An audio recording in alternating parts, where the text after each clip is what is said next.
You got up this morning, not because you were excited to, not because some voice in your head told you it was going to be a great day. You got up because the alternative, staying down, didn't make sense to you. That's it. No ceremony, no motivation speech, just the decision and then the movement. Somewhere along the way, you learned to call that just doing what needs to be done. The Stoics called it something else. If you've ever looked at someone else and thought they have discipline, I just get things done because I have to, this episode is going to reframe what you've been calling obligation and show you it was discipline all along. And the fifth sign, the one we'll get to last, is the one most men believe they already have, but almost none of them do, not the way the Stoics meant it. Welcome back to Stoic and Ancient Philosophy. I'm Patrick, and with me, as always, is Gary. Good to be here. And I'll say this up front, this episode is not a pep talk. The Stoics weren't interested in discipline as a performance. They were interested in discipline as a description of a man who had aligned his actions with his reason, whether anyone noticed or not. That's what today is. 5 times we hold up the mirror. Gary, sign 1. This morning, before coffee, before the first message arrived, you didn't consult your feelings about whether to get up. You got up. That moment, before you had a name for it, before anyone called it discipline, that was Epictetus in practice. Epictetus taught one thing above all others in Book 1 of the Discourses, that the only faculty entirely in your power is the right use of your own rational faculty, your capacity to judge, to decide, to act. Not your feelings about acting, the act itself. He called it the one thing that cannot be taken from you, and the man who uses it, who decides and then moves, has already done what the Stoics considered the essential work. But isn't that just forcing yourself? Isn't there a point where that breaks, where you're running on empty and the forcing stops working? Forcing yourself is what you do against your will. Acting from principle is what you do when your will has already decided. Those are not the same thing. The Stoics didn't train the feeling, they trained the decision. The feeling was considered irrelevant to the act, not because feelings don't exist, but because they were never the right instrument for the job. So how does that actually work in a body? Because the feeling is still there, the resistance is still there. Think about a man standing at the edge of a cold pool. He knows the water is cold. He is not pretending it isn't. He is not waiting until it feels warm. He steps in, and 30 seconds later, the cold has passed. He has acted himself into the state that motivation only promises. That is the gap. 30 seconds of decision before the feeling catches up. So the swimmer doesn't wait for the water to change, he changes by entering it. Exactly. The man who waits for motivation is waiting for something the Stoics never promised would arrive. Sign 2 is where this moves from what you do to what you do when no one's watching. There is a version of discipline that exists only when someone is watching. The man who performs his routine because it might be seen, because it might be noted, evaluated, praised. And then there is the other kind, the man who holds his routine when the room is empty, when no one is counting, when the only record is the one he keeps himself. Marcus Aurelius wrote about this man in Book 3 of the Meditations, Section 16. He described him as a man who acts from his own reasoned judgment, not performing virtue, inhabited by it. The man who is such, Marcus wrote, needs no audience. He uses the reason within him as his only standard, not the room, not the applause, the internal instrument. But isn't that lonely, doing the work when no one sees it, when there's no feedback, no signal that it's working? It's not lonely, it's sovereign. The man who needs an audience for his discipline doesn't have discipline. He has an audience. Those are two entirely different things, and only one of them holds when the audience leaves. That makes me think of a musician after the performance, after the hall has emptied and the applause is gone. Exactly that. The hall is empty. The last note has faded. Every reasonable person has gone home, and he sits back down at the instrument, not because anyone will hear it, not because it will be recorded, because the work is not finished, and he knows it. That is the moment technique becomes discipline, not on the stage, after it. The performance is what people see. The practice after the performance is what he actually is. Sign 3 is the one that separates men who endure from men who actually recover. Marcus Aurelius wrote something in Book 4 that most men quote, but almost none actually use. The sign isn't that you don't fall. Every man falls. The sign is the speed of the return, not eventually, not when you're ready, not after you've processed it sufficiently. The question the Stoics asked was, how quickly does a man get back to the work? That gap between the fall and the return is the measure. Marcus Aurelius addressed this directly. Book 4, Section 1 of the Meditations, George Long's translation. That which is an impediment to action is a furtherance of action, according to nature.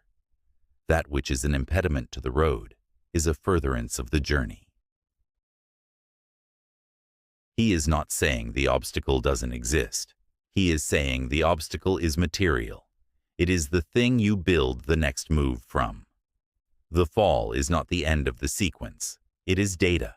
The man who treats it as data recovers quickly. The man who treats it as a verdict does not recover at all. But that sounds almost cold, like you're supposed to just ignore the failure, walk past it like it didn't happen. Not ignore it, absorb it. There are 3 steps, and they happen in sequence. You let it land, fully. You extract exactly 1 lesson from it, and then you put it down. The man who carries his failures into the next attempt has already lost before he begins. The weight is not the failure. The weight is the carrying. It's like a gymnast, the dismount goes wrong. He hits the mat, and in the same movement arc, he returns to his feet. Not after a pause, not after a conversation with himself about what went wrong. The fall and the return are part of the same sequence. The choreography doesn't end at the fall. It includes it. That is what fast recovery looks like from the outside. From the inside, it is simply a man who has decided the fall is not the final position. The fall is a step in the sequence, not the end of it. Sign 4 is invisible from the outside. You can't observe it. You can't measure it. You can only feel it operating, or feel its absence. We'll explain in a moment. Your attention is the only resource you spend that cannot be refunded. Time, money, energy. These have some degree of recovery. Attention spent on the wrong thing is simply gone. The Stoics understood this. They called the governing faculty of the mind the hegemonikon, the leading principle, and they treated its protection as a primary obligation, not an optional practice. Marcus Aurelius wrote in Book 5, Section 16, that describe the mechanism precisely. The soul becomes dyed with the color of its thoughts. Every input colors the instrument. Every notification that pulls your focus, every outrage that earns 30 seconds of your attention, every scroll that fills the space where a decision could have been, it all dies. The mind becomes the color of what you let into it. The disciplined man is not the man who feels nothing. He is the man who chooses what enters. But that sounds exhausting, constantly guarding your mind, evaluating every input. That's its own kind of drain. What's exhausting is not guarding it.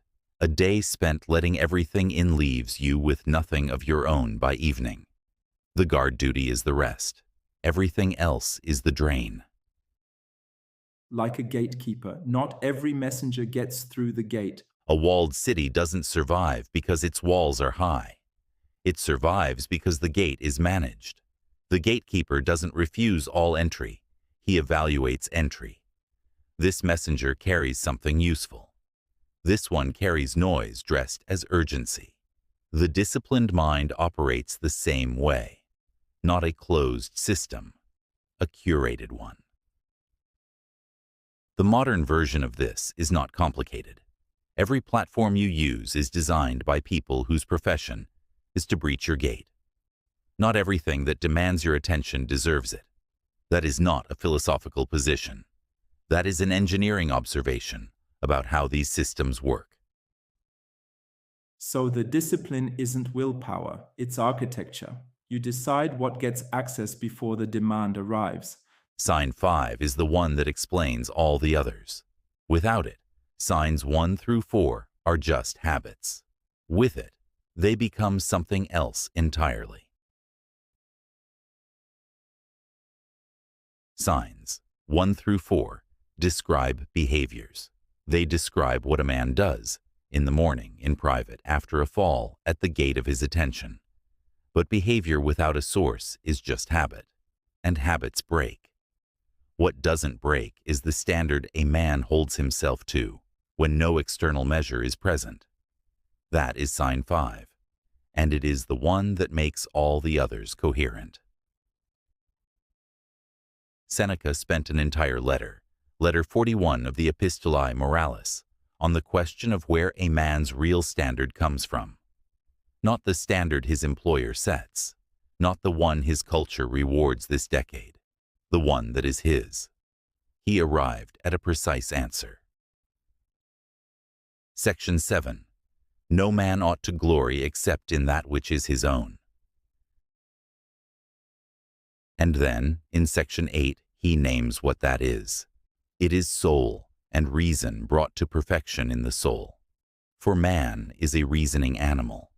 Therefore, man's highest good is attained if he has fulfilled the good for which nature designed him at birth. Gummere translation. Letter 41, sections 7 and 8. What Seneca is pointing to is not ambition, not performance, not the approval of the room. He is pointing to the completion of what you already are. Reason applied fully to the life you are actually living. The standard is not outside. It is the fulfillment of what is already in you. You have felt it. Every man has. The moment after you cut a corner and something in you registered the cut. That registration. That is the instrument Seneca is describing. But where does that standard come from? How do you know it's the right one and not just your ego dressed up as principle? It comes from the same place the Stoics located everything of value, reason, applied to experience. You have been knocked down enough times to know what a real standard feels like. You have held yourself to someone else's ruler long enough to know the difference between that and your own. You don't need a philosopher to hand you the measurement. You need the honesty to use the one you already carry. Like a sculptor working after the critics have gone home. He is not answering to their judgment. He stopped answering to it some time ago, not out of arrogance, but out of calibration.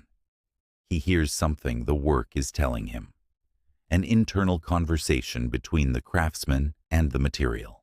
No external voice has access to that conversation, and what comes from it is different, fundamentally different, from what comes from trying to satisfy the room.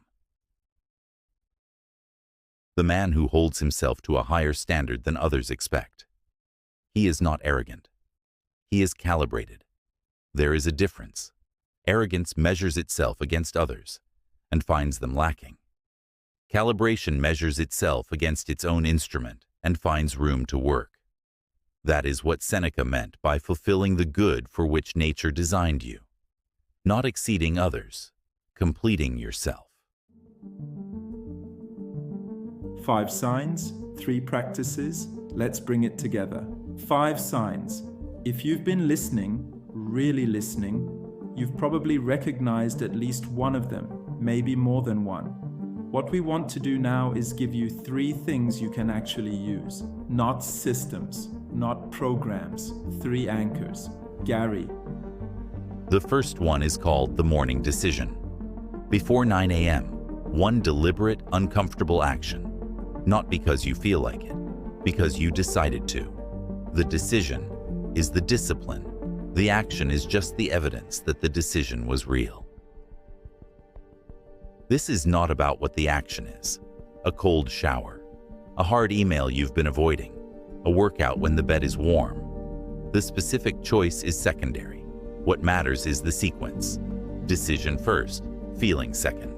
Every time you run that sequence, you are training the instrument Epictetus described, the faculty that is entirely yours. So it's not about what you do, it's about the moment you decide to do it, before the feeling has a vote. The second is the attention audit.